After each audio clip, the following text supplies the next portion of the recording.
그 홍 후보님 저 중도 확장성 말씀을 하셨는데 물론 뭐 중도 확장성이 보니까 민주당의 아주 확장성이 높더라고요. 민주당 지지자들한테. 그거는 인정하시죠? 그렇습니다. 그죠? 민주당 뭐 지지자들의 지지율이 뭐 저는 한 9%라 그러면 거의 50% 가까우시고. 예. 근데 또 민주당 후보를 넣어서 다자간으로 할 때는 오히려 또 낮으십니다. 그러면 이게 소위 이제 뭐 홍준표라고 안 하고 꿔준표라 그래서 본선에 가서는 전부 민주당 찍을 사람들인데 그걸 확장성이라고 생각을 하십니까? 최근에 이재명 이기는 후보는 저밖에 없지 않습니까? 근데 아니, 이재명이하고 그게- 1대1로 붙는데 네. 거기에 무슨 그 아니 그건 역선택이란 말이 나올 지금 수가 우리 있습니까? 경선이지 실제 본선에 들어갔을 때 그 표가 그대로 홍준표 후보를 지지할 거로 생각하십니까? 아니 그렇게 이재명 생각하는 사람이 후보하고 없는데. 1대1로 경선 붙이는데 거기에 역선택이 들어온다고 생각하십니까? 글쎄, 뭐 하여튼- 지금 지난번에 오세훈 시장 같은 경우에 자, 민주당 그만하시죠. 지지층이 네. 24%가 알겠습니다. 우리를 왜냐하면 찍어줬어요. 저도 여기서 무슨 통계 수치 같은 거 얘기하고 싶지 않은데 예. 하도 말씀을 하시니까 제가 이제 예. 저는 뭐 중도 확장성이 없다고 저는 보거든요. 예, 예. 그래서 그런 결국은 본선 때는 다른 데 찍을 꿔준표라고 저는 이제 생각을 하고 많은 국민들이 그래 생각을 합니다. 지금 이제 우리 국가 미래를 좀 생각을 해보면은 앞으로 국가적인 이제 아젠다가 이 고령화에 대한 무슨 대책 네. 또 이 4차 산업혁명을 우리가 빨리 제대로 올라타서 추진을 해야 되고 그렇습니다. 그리고 이제 통일 문제를 또 다뤄야 되고 또 우리 이제 뭐 국방개혁 같은 것도 이제 그 4차 산업혁명에 맞게 이제 그 기술 집약적인 첨단 기술 집약적인 이런 거로 이제 바뀌어야 되는데 이게 전부 이제 문제는 돈 아니겠습니까? 네. 그죠? 그런데 지금 우리나라 국가 부채가 건국 이래 지금까지 쭉 누적돼 온 게 우리 GDP가 이제 2,000조 되면은 한 1,000조까지 올라왔습니다. 국가 부채가. 근데 이제 근데 문재인 정부 4년 반 동안 이게 400조가 생겼어요.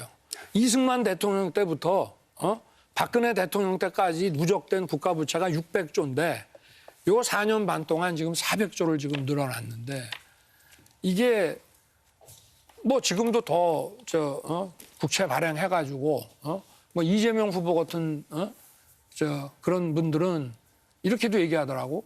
아니 부채라는 게 뭐 숫자뿐인 거지 그게 뭐 자꾸 채권 찍어가 국채 찍어가지고 돈 쓰면 되는 거 아니냐 이렇게 얘기를 하는데 이 관리를 어떻게 해야 된다고 생각하십니까? 국가 재정 관리요? 국가 이 부채 문제 이 속도가 이렇게 빠른데 지금 그거를 제가 뭐 경남지사 시절에 부채 관리를 그렇게 한번 해봤습니다. 제일 첫째 재정 점검단을 만들었습니다. 네. 그래서 예산이 투입되는 게 적정하냐 그걸 투입할 때도 점검하고 투입하고 난 뒤에도 비용 분석을 했습니다. 두 번째 공급 그러면 부족 계획을 잠깐만요. 냈습니다. 제가 지금 경남도 얘기를 하는 건 아니고 그러면은 지금 이제 그 국채를 막 과거에는 이제 국채를 발행을 하면 이걸 중앙은행이 인수를 대부분 해오지 않습니까? 그러면 이제 소위 말한 채권 시장에서 그 국채를 이제 인수를 했는데 지금 이 민주당 정부에서는 그거 그냥 중앙은행이 바로 인수해라 이런 얘기들을 막 한단 말입니다. 거기에 대해서는 어떻게 생각하십니까? 중앙은행이 그냥 정부가 채권 발행하면 재정 필요가 있어갖고 국채 발행하면 그거를 금융시장을 통하지 않고 그냥 바로 인수를 하는 게 맞다고 생각하십니까? 그건 맞지 않죠. 예, 왜 그러죠? 정부의 재정 그게 무분별한 재정 확장 정책이죠. 네. 무분별하게 그렇게 재정 확장을 우리 하면 안 되죠. 전문가이신 우리 유승민 후보께서는 예. 이 문제에 대해서 어떻게 생각하십니까? 국가 부채는 뭐 지금 심각하죠. 그러니까 재정 준칙을 만들어 가지고 아니 중앙은행의 그 국채 그 예. 인수를 직접 해라. 그건 말이 안 되죠. 중앙은행이 어떻게 그거는 시장에 가서 사면서 그걸 조절을 하는 거지. 네. 중앙은행 정부는 국채를 발행하고 중앙은행 직접 그거 다 살 것 같으면 중앙은행이 나중에 그걸 근데 무슨 미국 수로 다 같은 감당을 데는 합니까? 미국 같은 데는 저 중앙은행 연방 예. 그 저 중앙은행이 실제로 금융시장에서 소화가 안 된 국채들을 금융시장에서 팔기도 해서 외국도 막 사가는데 그 소화가 안 된 것들을 중앙은행에 바로 가져오기도 한다. 미국하고 우리는 정말 국채에 관한 한 비교를 절대 하면 안 된다고 생각하는 게 미국은 달러를 아무리 찍어내도 국채를 아무리 발행해도 관계가 없는 나라고요. 그게 기축통화국이라는 거고 우리나라는 그런 식으로 재정이든 국채든 뭐든 그거는 그렇게 건전한 규율을 어겼다가는 우리나라 큰일 나겠죠. 국가 신인도에 바로 결정적인 타격이 그리고 오는데. 또 하나가 예. 중앙은행이 국채 발행된 국채를 막바로 인수를 하게 되면 중앙은행의 독립성이 침해되고 중앙은행이 상당히 정치화되지 않겠습니까? 아무래도 그렇게 되겠죠. 그러면 중앙은행이 정치화되면은 그 통화 가치의 안정이라든가 또 이 중립적인 그 통화 신용 정책에 문제가 생기겠죠. 부실화되는 거죠. 중앙은행 자체가 부실화되는 거죠. 제가 거기에 좀 네, 답변해 말씀하시죠. 볼까요? 저한테 주시면. 예. 이게 이재명의 수많은 그 수법 중에 부채를 화폐화하는 겁니다. 네. 부채라는 것은 실물 경제에서 가치를 생산해서 이것을 갚아서 금융과 실물이 같이 돌아가게 해야 경제가 건전하게 앞으로 가는 거고 그게 부채의 의미가 있는 겁니다. 선투자로서. 근데 부채를 화폐화하게 되면요. 화폐는 상환 의무가 없지 않습니까? 국가가 강제로 통용시켰는데 이거는 국가 경제 전체와 국민들에게 물가 인상이라는 하이퍼 인플레이션으로 가서 경제가 망가지는 겁니다. 아니 그러니까 과거에 우리가 저 60년대, 70년대 경제 발전을 해올 때 뭐 외채 그 당시에는 우리가 어디 저 외채를 많이 이제 빌려다 쓰고 또 재정 적자도 많았지만 그렇게 해서 저 외채를 가져오고 또 적자 재정으로 해서 생긴 채무는 전부 뭘 했습니까? 우리 SOC라든가 우리가 생산할 수 있는 자산에다가 그 자산 구입에 투자하는 데 썼는데 이거를 돈을 발행을 해가지고 저 국채를 발행하고 이 화폐를 가지고 그 뭐 기본소득을 나눠주고 이렇게 하면 나중에 이 부채를 갚을 수 있는 이 소위 그 캐시플로우를 만들어내는 투자 자산이 안 생기지 않습니까? 그래서 우리 윤 후보님 굉장히 중요한 문제를 지적해 주신 건데요.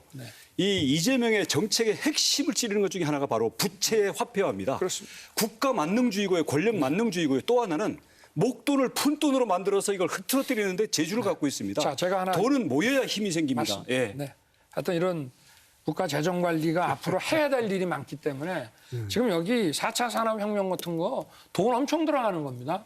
그럼 우리 유 후보께서도 근데 윤 후보님께서는 그걸 그럼 국가 부채를 어떻게 하겠다는 말씀은 지금 안 하시고 아니 그러니까 예. 돈이 이렇게 많이 들어가기 때문에 어차피 선진국도 우리가 지금 국가 그 GDP 대비 50%밖에 안 된다고 해서 일본이 200%다 상관없다 이게 아니고 선진국은 벌써 영국이다 뭐 독일이다 이런 나라들은 벌써 이게 누적 기간이 100년이 넘습니다. 한 거의 200년 가까이 되고 우리는 지금 70년 동안 600조 누적인데 지금 문재인 정부 4년 반 동안 이걸 400조를 지금 만들어냈고 이 부채 관리를 제대로 해야지. 어떻게 해요? 그러니까 연간 수입이 문제가 아니라 수십 년간 쌓인 자산 축적이 있는 거죠. 아니 그렇습니다. 그렇죠. 그러니까 꼭 필요한 거 대통령이 아니. 되시면 어떻게 하겠다는 거예요? 아니 그러니까 예. 꼭 지금 이재명 같은 방식에 또 민주당 같은 방식에 아니 우리나라 국가 부채 낮다. 이거 200%까지 돼도 전혀 문제 없다 하는 방식에 접근을 해서는 절대 안 되고. 그러니까 실물의 생산성을 높일 수 있는 투자로만 써야 됩니다. 지금 윤석열식의 방식은 어떻게 부채를 동결하거나 저감하시겠다는 그 방식을 한번 가르쳐 주세요. 아니 그 방식은 여러 가지가 있어요. 예. 아까 그게 중요한 겁니다. 말씀하신 뭐 재정 준칙도 있고요. 예, 예. 어쨌든 국가 부채를 줄여야 됩니다. 나중을 위해서. 네. 그 말씀 어떻게 줄입니까? 아니 그게 말씀하신 재정 준칙하고 네. 그리고 저 지출 구조 조정 같은 거를 잘 해서 네. 어쨌든 그 세수 범위 내에서 재정 범위 내에서 써야지 자꾸 이게 부채를 발행하거나 또는 부채를 막 발행하기 위해 가지고 이 중앙은행이 바로 인수해야 된다는 이런 주장들을 우리가 절대 받아들여서는 안 된다. 경기 불황 때 정부의 역할은 그런 없는 겁니까? 아, 그럴 때는 할 수 있죠. 우리가 이제 코로나 같은 상황에서 할 수 있습니다만은 그걸 하고 났으면은 또 미래에 쓸 돈을 축적하기 위해서 또 저희가 긴축을 해야죠. 전문 분야 아닌데 뭐- 공부하시느라고 고생했습니다. 제가 지사를 하셨기 때문에 예. 한번 여쭤보는 게 워낙 중요한 문제이기 예, 때문에. 예. 지금 끝났네요. 네, 제 사회자 직권으로 발언 시간 15초 좀 더 드리겠습니다. 윤석열 후보 질문하십시오. 아니 뭐 제가 다른 걸 하나 질문을 하려고 했는데 짧게요. 예, 시간이 나중에 없어서 하세요. 질문은 못 할 것 같습니다. 그럼 나중에 그러면 홍준표 후보 주도권 토론 시간에 예. 답변으로 가름하시면 될 것 같고요.